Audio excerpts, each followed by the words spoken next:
ആസ്വദിച്ചേ. Good bye. Football ലോകം കണ്ട ഏറ്റവും മികച്ച ജൈത്രയാത്രയ്ക്ക് നങ്കൂരമിടാൻ സമയമായിരിക്കുന്നു. ഇനി ഫാൻ ഫൈറ്റുകൾ വേണ്ട, വിമർശനങ്ങൾ വേണ്ട. ഇതിഹാസ നായകന്മാരുടെ അവസാന ആട്ടത്തിനായി ഒരു കാൽപന്തു പ്രേമി എന്ന നിലയ്ക്ക് നിങ്ങളത് ആസ്വദിച്ചേ മതിയാവുകയുള്ളൂ. ഏത് പ്രതിസന്ധി ഘട്ടങ്ങളിലും കളി കാണാൻ പ്രേരിപ്പിച്ച 3 ഘടകങ്ങളാണ് ഓർമ്മയാകാൻ പോകുന്നത്.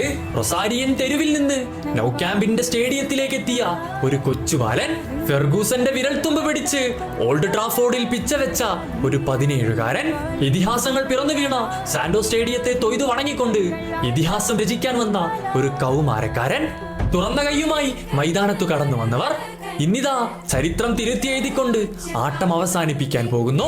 പിച്ച വെച്ച നാൾ മുതൽ കേട്ടുതഴഞ്ഞ ആ പേരുകൾ നമ്മോടൊപ്പം വളർന്നു. അവരുടെ വിജയത്തിൽ ആഘോഷിച്ചും തോൽവിയിൽ കരഞ്ഞും നമ്മളും അവരുടെ ഭാഗമായി. ഇന്നിതാ ആ ഓർമ്മകളുടെ ദൈർഘ്യം വിരൽ തുമ്പിലെണ്ണാവുന്നതായി ചുരുങ്ങിയിരിക്കുന്നു.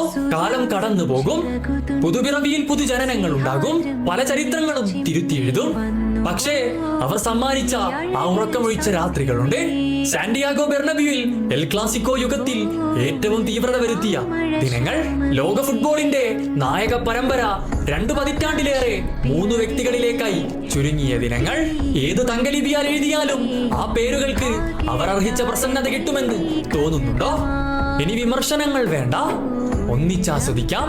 അവരുടെ അവസാന യാത്രയ്ക്ക് ചിരിച്ചുകൊണ്ട് യാത്ര പറയാം.